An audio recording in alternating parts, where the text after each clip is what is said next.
En esta sección estudiaremos los efectos del calor y la temperatura, así como sus conceptos y características. En la imagen podemos observar un mapa mundial de la temperatura y el calor observados sobre el planeta. ¿Y qué es la temperatura? Es la cantidad de energía cinética que poseen las partículas de un cuerpo. Esa medida indica la cantidad de calor que un cuerpo puede ceder o absorber. Por ejemplo, si una cuchara tiene mayor temperatura que un vaso de agua, las partículas de la cuchara tienen más energía calórica. Por lo tanto, pueden transferir más calor. Pero el agua puede absorber más energía que la cuchara. Al sumergir la cuchara en el vaso de agua, la cuchara cederá energía al agua. Esa transmisión de calor se detiene cuando las temperaturas de ambos cuerpos son iguales.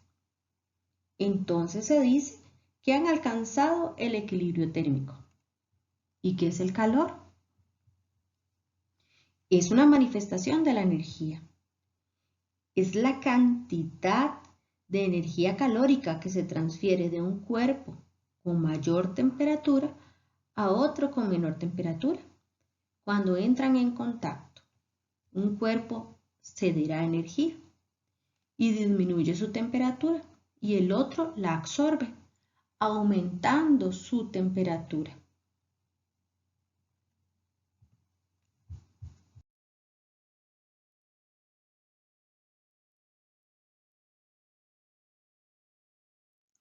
¿Y cuáles son los efectos del calor? Bueno, el aumento y disminución van a generar cambios en el estado de la materia. Por ejemplo, cuando el agua en estado sólido recibe calor y pasa al estado líquido. Así también, el calor ocasiona cambios en el volumen de algunos cuerpos. Por ejemplo, si un cuerpo recibe calor y su volumen aumenta, se dice que se dilata. Por el contrario, si un cuerpo pierde calor y disminuye, su volumen se dice que el cuerpo se contrae. Algunas fuentes de calor son, por ejemplo, la materia orgánica en descomposición, los restos de seres vivos de los que se alimentan microorganismos, los cuales provocan su degradación. En este proceso se libera gran cantidad de calor. Combustibles son materiales que al quemarse desprenden grandes cantidades de energía calórica. Por ejemplo, la gasolina, el papel, la parafina de la candela y la madera. Y el gran sol. El sol es la estrella más cercana a la Tierra. Es la principal fuente de energía del planeta. Su calor es aprovechado por los seres vivos para calentarse. Existen diferentes mecanismos de transmisión del calor. Por ejemplo, la conducción, convección y radiación. ¿Qué es la conducción? Bueno, esta ocurre cuando las partículas de un material expuestas a una fuente de calor le transfieren calor a las partículas que no están en contacto con esa fuente. Así se establece un flujo de energía calórica entre ellas. Los sólidos se calientan por conducción. Por ejemplo, la temperatura del extremo de la varilla de la imagen aumenta si ésta se aproxima a la llama de la candela.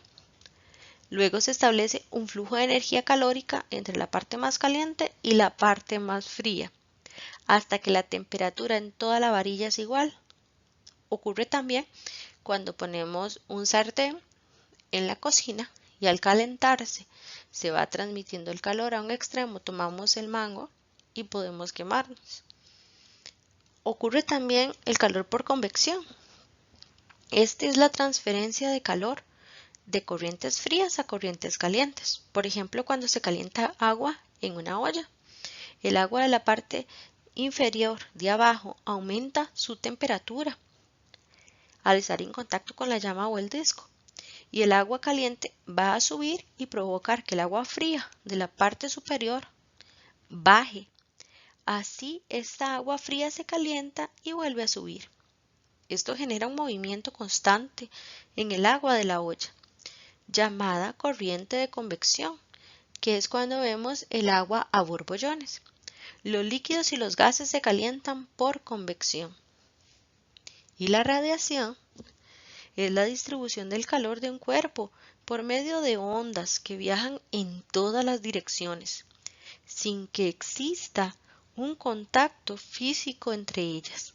Al chocar contra otro cuerpo, las ondas le transmiten calor. Por ejemplo, cuando se coloca una mano a unos centímetros de una hornilla encendida, se siente el calor. En una fogata, para calentarnos, podemos percibir el calor. O si vamos a la playa y nos acostamos a recibir el sol. Aquí recibimos las ondas del sol por radiación, generando o percibiendo el calor.